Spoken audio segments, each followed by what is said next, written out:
Welcome back in. Wrapping up hour number one of the lunch break. Appreciate you being here on a big day in Suns land.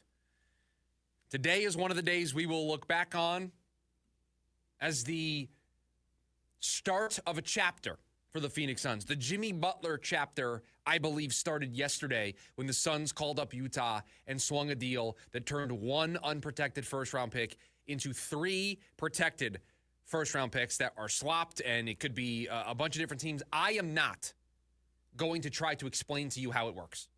Here's what I will tell you.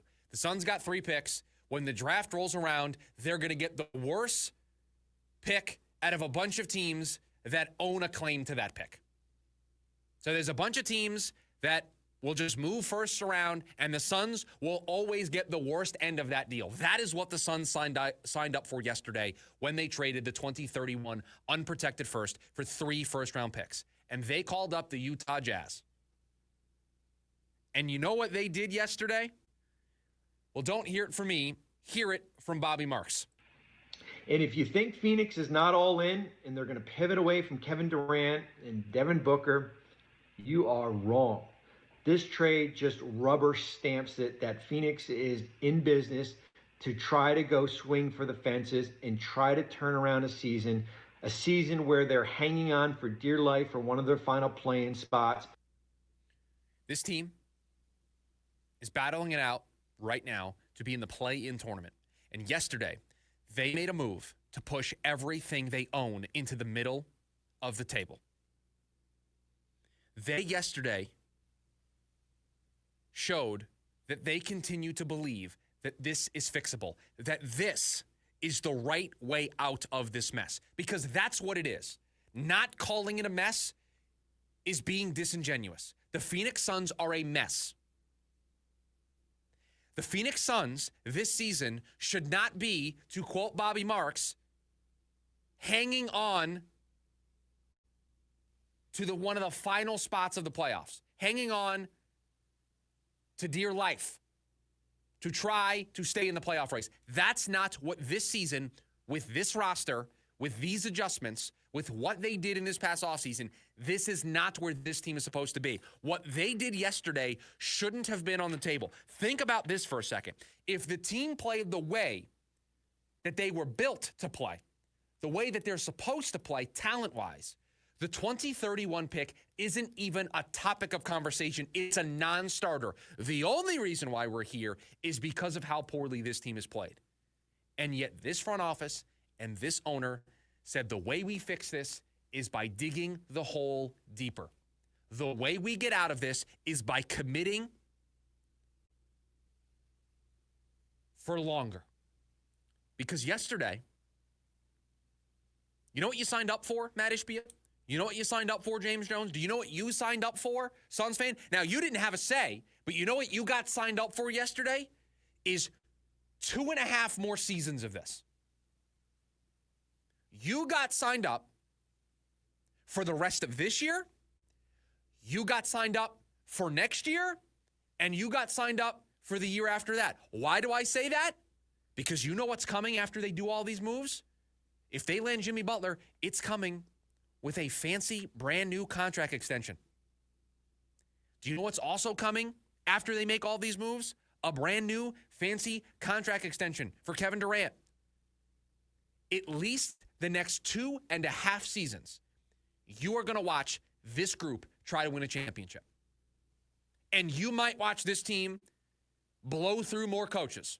You might watch this team blow through more role players and bench players. You might watch players come and go like it's a revolving door, but you are going to watch for at least the next 2.5 seasons, Kevin Durant, Devin Booker, and more than likely, when all said and done, Jimmy Butler.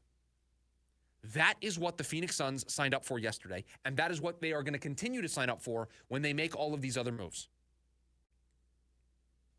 They have committed to the next 2.5 seasons. They have committed to thinking this is the best way out. And I couldn't disagree with them more. I outlined the case to you yesterday. This team has a leadership problem. And I'm here to tell you, I'm not viewing Jimmy Butler as the savior to their leadership issues. My guy wanted out of Miami, got suspended for 7 games, and was, wearing Phoenix Suns shoelaces? Or shoes? I forget what it was. There's shoelaces with Bradley Beal. It might have been shoelaces with Jimmy Butler. I forget the difference. Producer Dylan, if you could please. Jimmy Butler was wearing something Phoenix Suns related. It was either shoelaces or shoes, and I'm trying to make sure that I don't throw Bradley Beal under the bus as well. Shoes. So shoes. So we have now shoelaces with Bradley Beal and shoes with Jimmy Butler. That's what we have. That's what the Phoenix Suns season has been boiled down to. Shoes and shoelaces. I told you yesterday, this team has a culture problem, and I will believe it when I see it, but I don't think Jimmy Butler is the person that this team needs to look to as their North Star for culture, for leadership. If you bring in Jimmy Butler, you kind of bring in some of the same issues that you had with Bradley Beal. Health is a question mark. He is getting older. This isn't a younger player that you're bringing in to try to fix this, to be a part of the big three. And so this team watched their big three fail. And they have decided, you know what we're going to do? We're just going to change who the big three is. We're just going to have a new big three. Same as the old big three, but different. This time, trust us. This time, it's going to work. Forget what you saw last time. This new big three. This is where it's at. Now, we made a mistake with the last big three, but this one, trust us. Trust us on this one. That's what the Phoenix Suns have signed up for.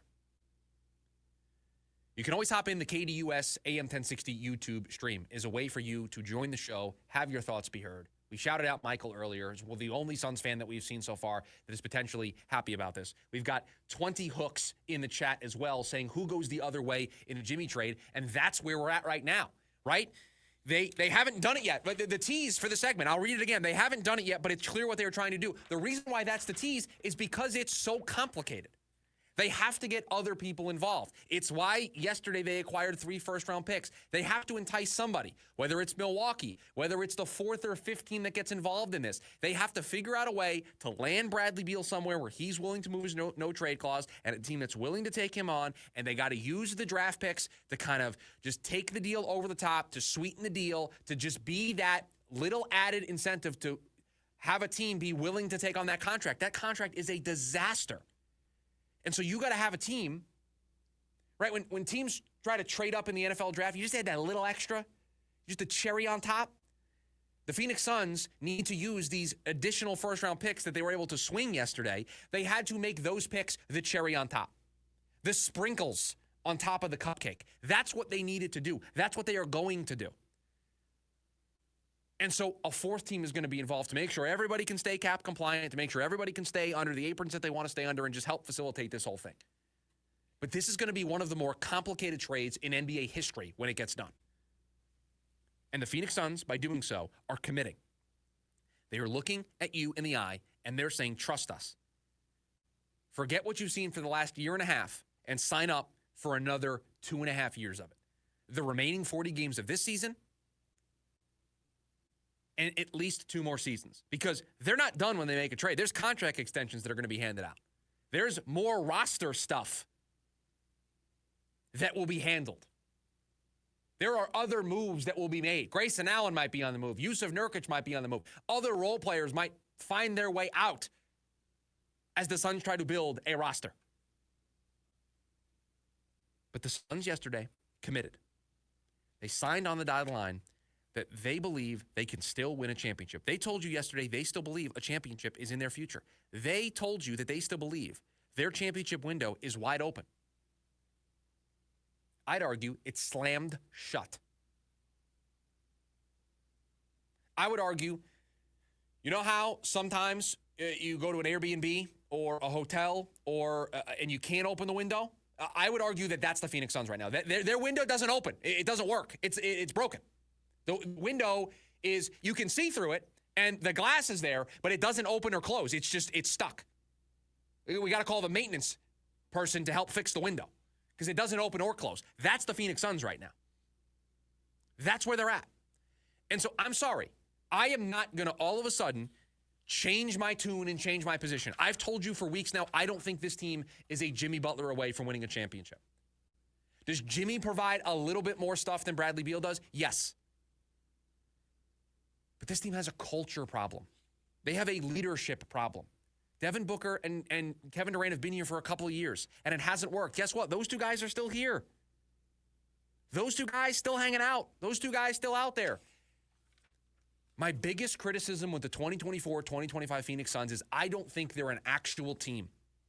And I don't know if bringing in a guy who tried to force his way out of Miami and is more than likely going to force his way out of Miami and not being a team guy is the solution to the Phoenix Suns not being a team. I'm sorry.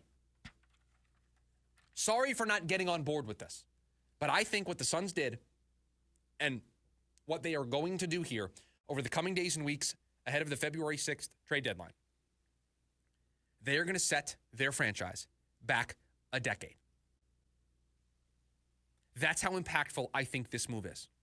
Moving a 2031 unprotected pick and committing at least the next 2.5 seasons, and it might be longer because Durant has, one more year left on his deal after this one with the extension. Jimmy's going to get probably a 2 or 3 year extension after this year. And I don't think your championship odds get better and better the older and older these guys get. Do you guys know, does anybody out there know? The YouTube stream, the phone number, 480-864-1060. Anybody within the sound of my voice, do you know what the current odds for the Suns are to make the playoffs? 5.6%. Those are their odds to make the playoffs right now. That's their chances. And so you are rolling the dice in this big way for a 5.6% chance just to make the playoffs. Sure, acquiring Jimmy Butler might make it go up, and you might win some basketball games, and you might be able to sneak into the playoffs. But that's not what this move is about.